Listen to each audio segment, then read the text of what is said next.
Thank you. आई को हमने क्या लिखा था, 5/sin theta. To make theta constant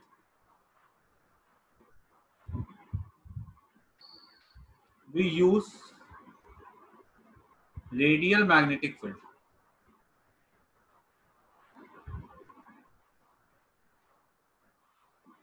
ठीक है, और we use radial magnetic field. अब ये कैसा होता है जरा देखो इसको।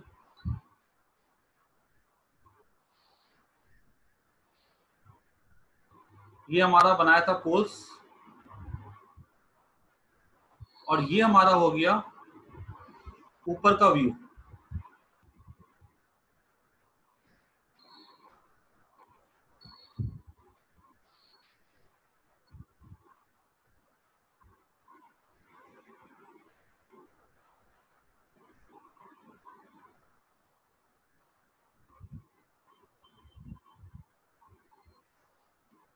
कॉइल था ना, ये वायरिंग होगी ऊपर की। बस हमारे पास वो कैसा सिलेंड्रिकल कॉइल था, सिलेंड्रिकल के ऊपर हमने क्या किया था, एल्युमिनियम फ्रेम के ऊपर हमने इसको वायर को वुंड किया था इसके ऊपर, नॉर्थ पोल साउथ पोल। अब अगर हमारा फील्ड सोचो रेडियल है, फील्ड हमारा रेडियल ऐसा होगा। रेडियल फील्ड कैसे बनाते हैं जरा उसको भी देखेंगे हम लोग।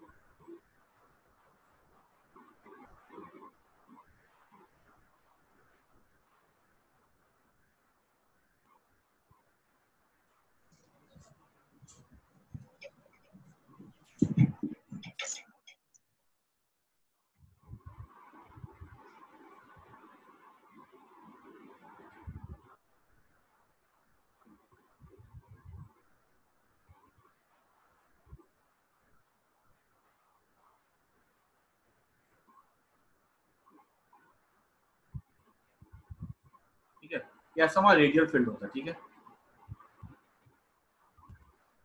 तो और साफ से बना दिया जाना करते हैं।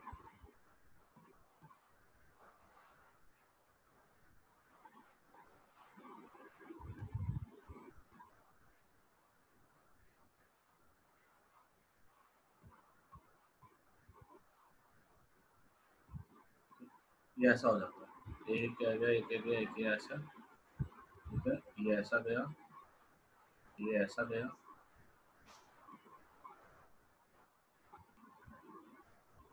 ये ऐसा गया। ये हमारा क्या बन गया, रेडियल मैग्नेटिक फील्ड। अगर हमारा रेडियल मैग्नेटिक फील्ड है तो देखो ये जो फील्ड है इस वायर से कैसा जा रहा है, ऐसे जा रहा है। इसका एरिया वेक्टर कैसा जाएगा, ऐसे जाएगा, 90 डिग्री एंगल होगा।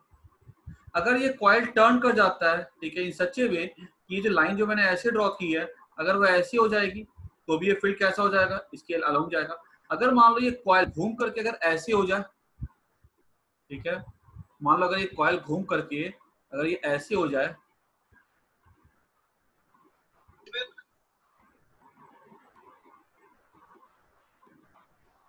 ठीक है, तो भी फील्ड रेडियल होगा। मतलब कैसा भी घूमे, लाइन जो है ना हमेशा इस प्लेन ऑफ द कॉइल से ही पास करेगी। अगर हमने ऐसा बना दिया, अगर इससे पास करेगी तो एरिया वेक्टर नॉर्मल हो जाएगा, तो फील्ड हमेशा कौन सा एंगल बनाएगा इसके साथ, 90 डिग्री बनाएगा। आई बात समझ में। वी यूज रेडियल फील्ड, और लिख सकते हैं radial field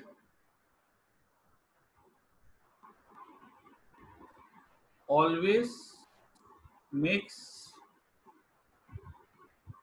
90 degree with area vector. Area vector कैसा लेते हैं हम लोग, हमेशा प्लेन की नॉर्मल लेते हैं। ठीक है, मैग्नेटिक फील्ड एरिया के प्लेन के अलोंग होगा, और वेक्टर के कैसा हो जाएगा, परपेंडिकुलर। ये हमारा क्या हो गया, वेक्टर हो गया।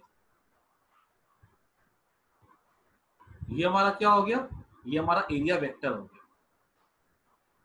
और ये हमारा क्या हो गया, फील्ड हो गया। ठीक है, हमेशा एंगल कितना बनेगा, 90 डिग्री बनेगा।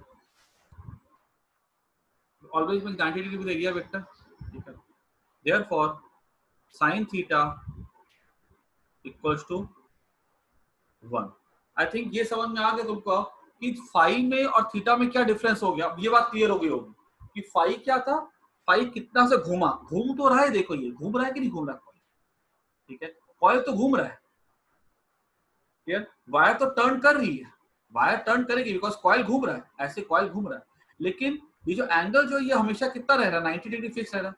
तो phi is different from theta, phi कितना से कॉइल घूमा, ठीक है, थीटा क्या हो गया, angle between the magnetic field and the area vector of the coil which is fix 90 degree, but phi is not fix now, ठीक है, पहले दोनों चेंज कर रहे थे, लेकिन अब थीटा को हमने क्या कर दिया, कांस्टेंट कर दिया, फाई जो है वो वेरी कर, therefore current is proportional to phi. अब देखो हमारा करंट किसके प्रोपोर्शनल है, फाई के प्रोपोर्शनल है, जो भी फैक्ट्री कंपनी बनाएगी उसको बनाने में कोई दिक्कत नहीं है, क्योंकि उसको खाली खाली फाई के लिए ध्यान रखना है, थीटा का ध्यान तो रखना नहीं है, और हमारा जो स्केल बनेगा वो एकदम यूनिफॉर्म बनेगा, एकदम बराबर, और 1 के लिए, 2 के लिए, 3 के लिए, 4 ऐसे बनेगा स्केल, ठीक है, ये प्रॉब्लम भी खत्म होगी, तो रेडियल फील्ड बना करके।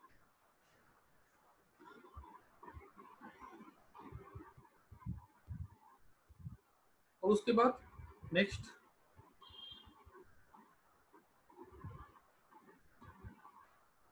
रेडियल फील्ड कैसे बनाते हैं, radial field is made by using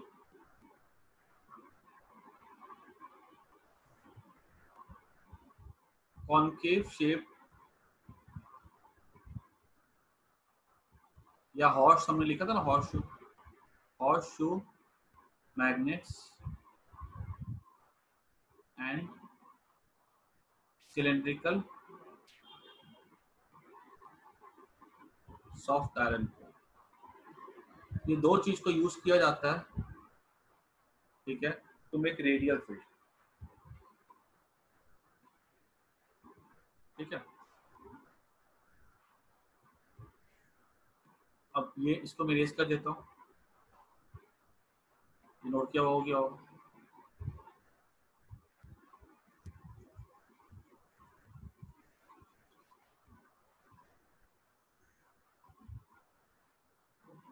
हमारा वर्किंग भी हो गया, एक छोटा सा पार्ट लिख लेते हैं,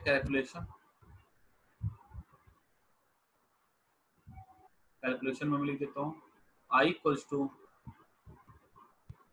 C फाई बाय NAB, ठीक है, this is the calculation for the current, C हमको पता रहेगा, फाई हमको कितना से घूमा हमको पता चल जाएगा वो तो, ठीक है, मिरर स्केल अरेंजमेंट से, ठीक है, एन क्या नंबर ऑफ टर्न्स है, ए क्या एरिया ऑफ द कॉइल है, बी क्या है मैग्नेटिक फील्ड, सी हमने निकालने नंबर ऑफ टर्न्स, जो भी कम बनाएगी फैक्ट्री कंपनी वो नंबर ऑफ टर्न्स उसको पता होता है, एरिया ऑफ द कॉइल उसको पता रहेगा, मैग्नेटिक फील्ड हम जो भी मैग्नेट यूज करते हैं, ठीक है, उसकी मैग्नेटिक स्ट्रेंथ हम निकाल सकते हैं, अगर इलेक्ट्रोमैग्नेट है, ठीक है, अंदर लगा हुआ तो बहुत अच्छा निकालना और आसानी से निकल सकता है वो,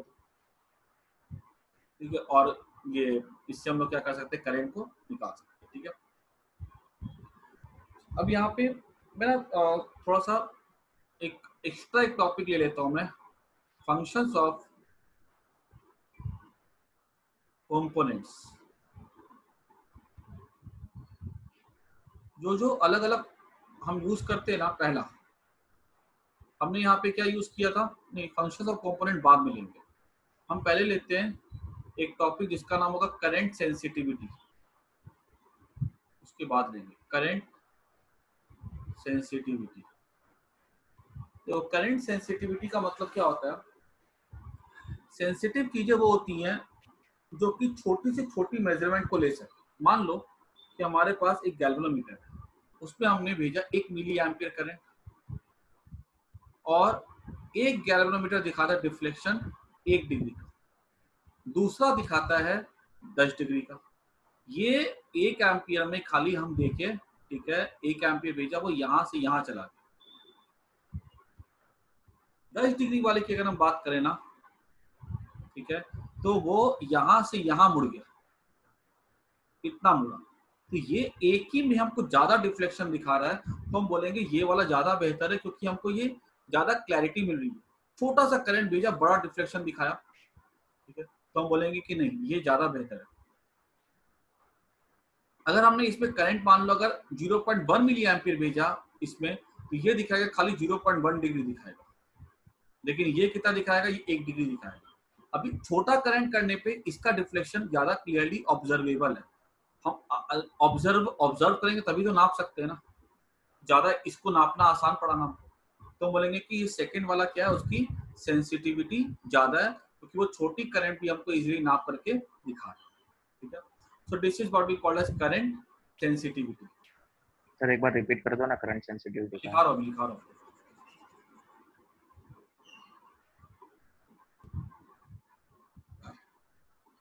current sensitivity, if smaller the reading an instrument can measure,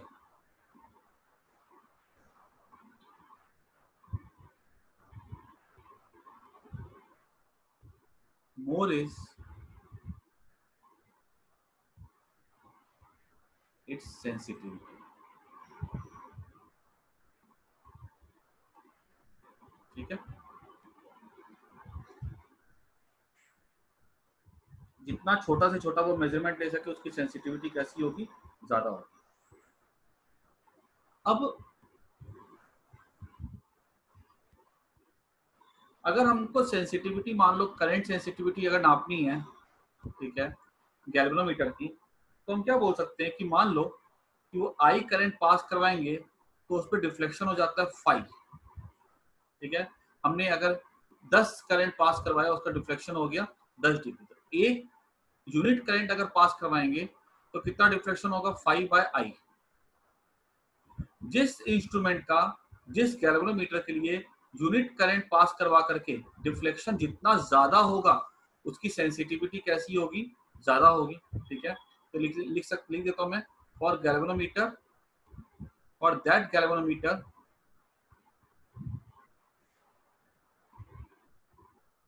whose deflection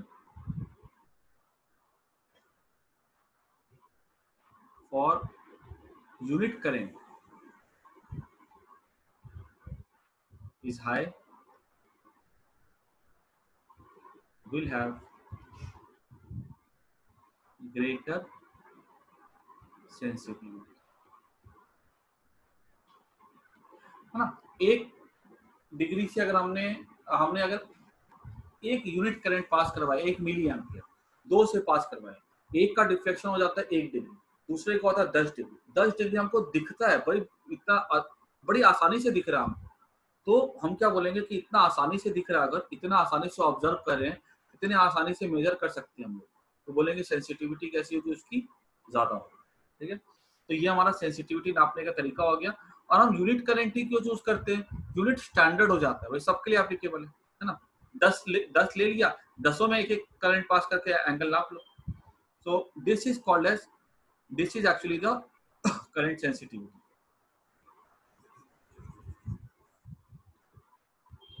ठीक है, देयरफॉर करंट सेंसिटिविटी क्या हो जाएगा,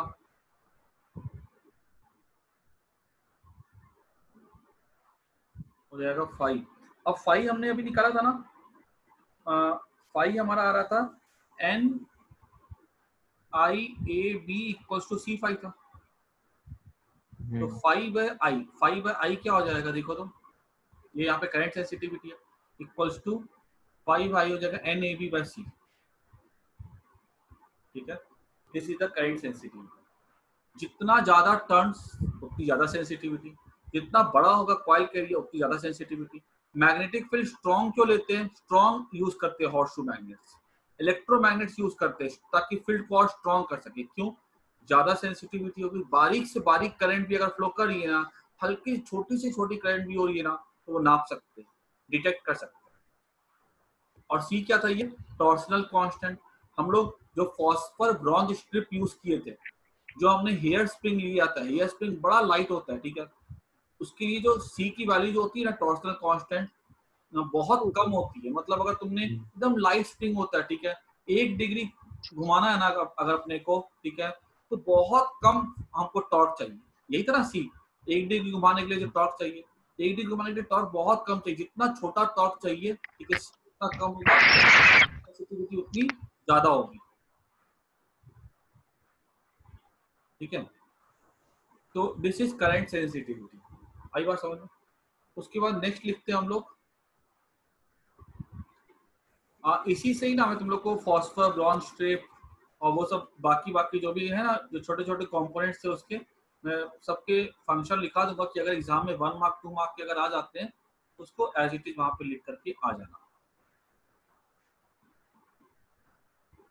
तो करंट सेंसिटिविटी का एक्सप्रेशन कभी कभी एग्जाम में आ जाता क्वेश्चन की what is current sensitivity, 1 mark का, तो ये लिख करके आ जाएंगे।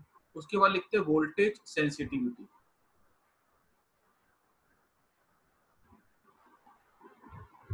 ठीक है, तो वोल्टेज सेंसिटिविटी, देखो याद रखना है कि गैल्वेनोमीटर खाली करंट नहीं नापता, ठीक है, ये इसको हम वोल्टेज नापने के काम में भी ला सकते हैं।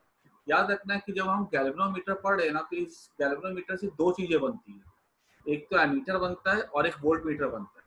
कैसे बनाया जाएगा उसको हम देखेंगे आगे जा करके, लेकिन जो वोल्ट मीटर बनता है वो वोल्टेज नापेगा, तो उसकी वोल्टेज सेंसिटिविटी भी हो जाएगी। ठीक है, तो वोल्टेज सेंसिटिविटी कैसे नापते हैं, देखो वोल्टेज हो जाता है आई इंटू आर।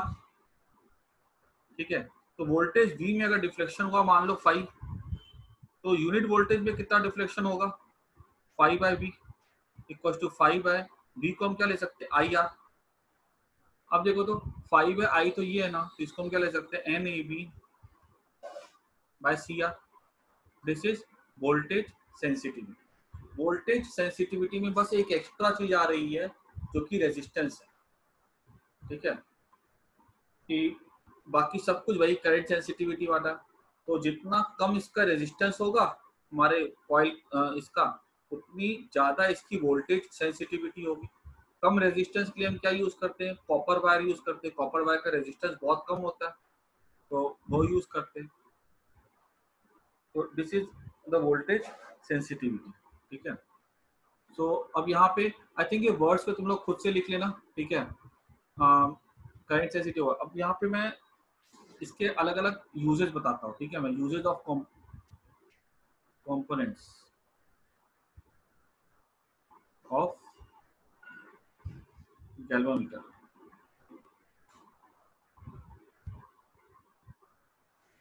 पहला यूज ये लेते हैं हम लोग, फॉस्फर ब्रॉन्ज स्ट्रिप।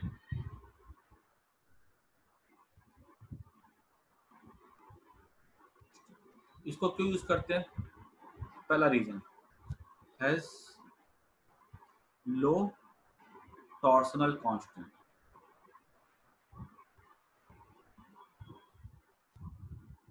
सो गिव्स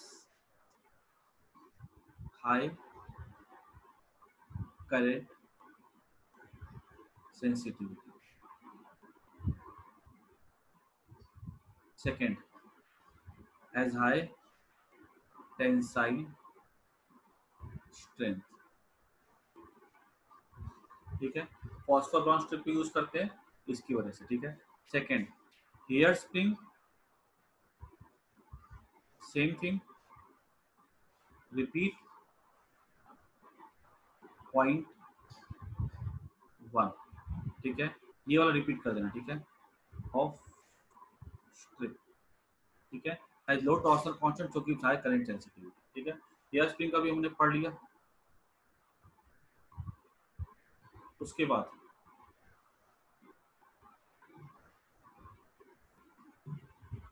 आगे पढ़ते हम लोग,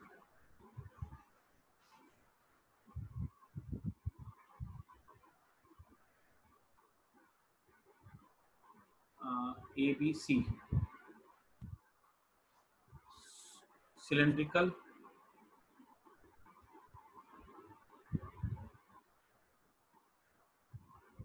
सॉफ्ट आयरन कोर। ठीक है, इसका क्या यूज होता है, पहला makes field radial,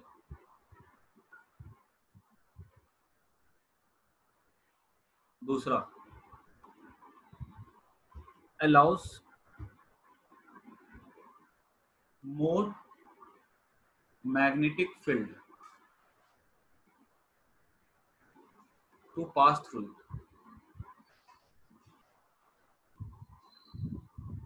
thus increasing sensitivity। देखो अब पढ़ा ना अभी हमने N B A by I, N B A bye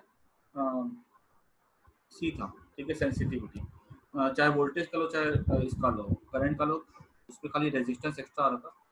तो यहाँ पे अगर हम बात करें तो अगर ज्यादा फील्ड पास करेगा, देखो फील्ड तो क्या होगा, ऐसे निकलेगी, ठीक है, फील्ड तो स्प्रेड होगी। अब अगर वो अपने अंदर सारे फील्ड को खींच ले तो ऑब्वियस सी बात है इसके अंदर फील्ड ज्यादा होगा। इसके ऊपर तो लपेटा हुआ हमने कॉइल है, तो ये कॉइल, ठीक है, तो कॉइल अगर इस कोर में ज्यादा फील्ड होगा, आयरन कोर में, तो इस पे भी फील्ड ज्यादा होगा। अगर इस पे फील्ड ज्यादा होगा तो ऑब्वियस सी बात है बी ज्यादा होगा, बी ज्यादा होगा तो सेंसिटिविटी कैसी होगी, ज्यादा होगी, इसलिए ये हम इसको यूज करते हैं। थर्ड सी हो गया। अभी हम आगे लिखते हैं, फोर्थ में डी पार्ट पे लिखेंगे इसका यूज क्या कहते हैं, aluminium frame, it is diamagnetic, ठीक है, so does not interfere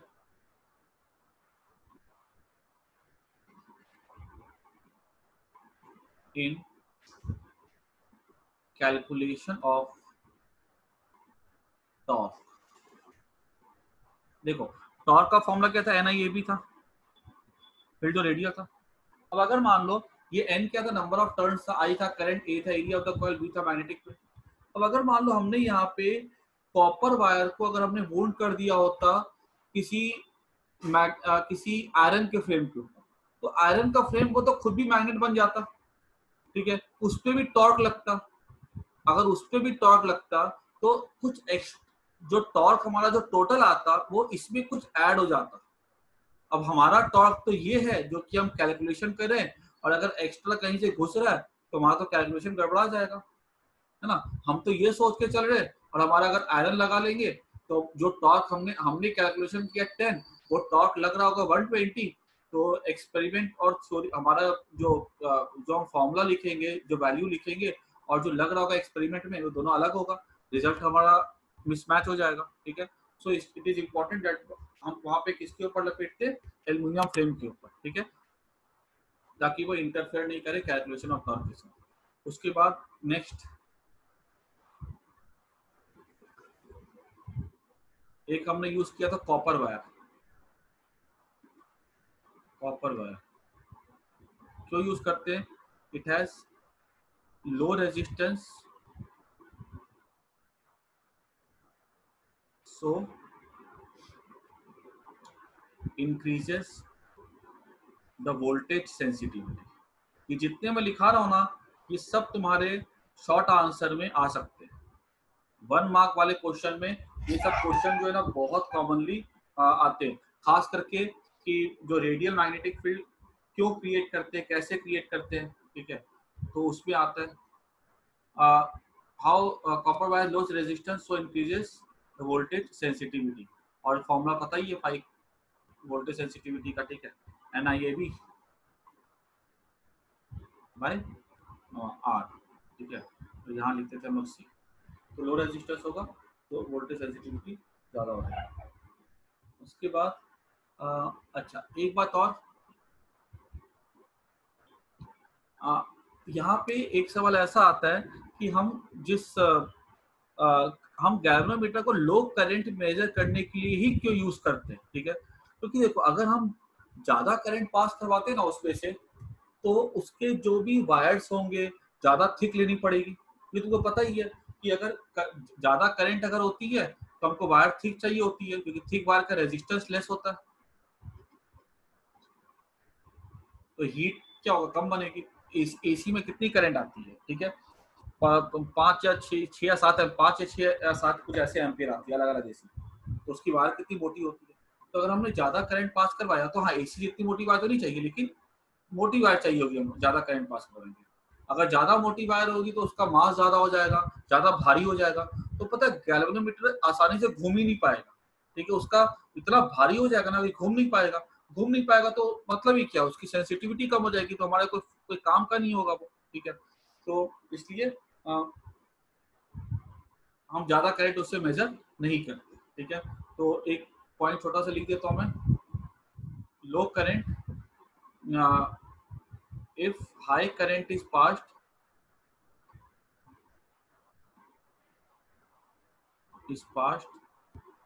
through galvanometer,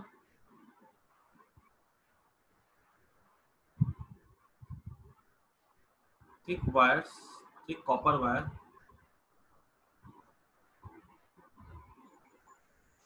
is required,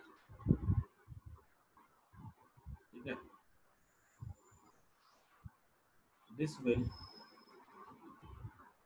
hinder in motion of coil, ठीक होगी। तो ब्रैकेट में लिख दो, इनर्शिया इंक्रीजेस, ज्यादा थिक होगी तो मास ज्यादा होगा तो इनर्शिया बढ़ जाएगा ना, ठीक है। तो ये हमारा हो गया गैल्वेनोमीटर का कंप्लीट डिस्क्रिप्शन हो गया, ठीक है। हमने सारे के सबके रोल सीख लिए, ठीक है। मिरर का यूज क्या होता है, ठीक है। मिरर का यूज तो मैंने पहले लिखा दिया था, ठीक है। मिरर स्केल अरेंजमेंट, उसका यूज था क्या, use to measure reflection in coil. एक मार्क अगर आता है तो खाली इतना लिख करके आ जाना, ठीक है।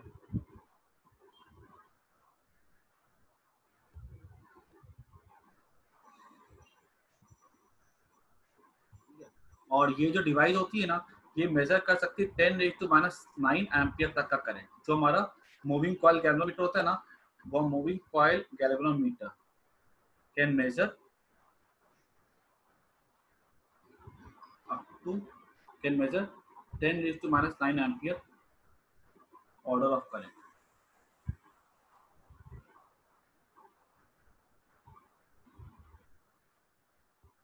तो कितना छोटा नाप सकती है, अंदाज, ठीक है। इतना छोटा मेजर करंट ये कर सकती है, ठीक है। तो आज के लिए काफी इतना, ठीक है।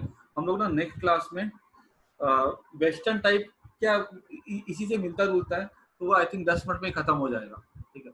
फिर हम लोग उसके बाद ना ये स्टार्ट कर देंगे, conversion of galvanometer into ammeter and voltmeter, ठीक है। यहाँ तक मैं आज क्लास यहाँ पे एंड कर रहा हूँ।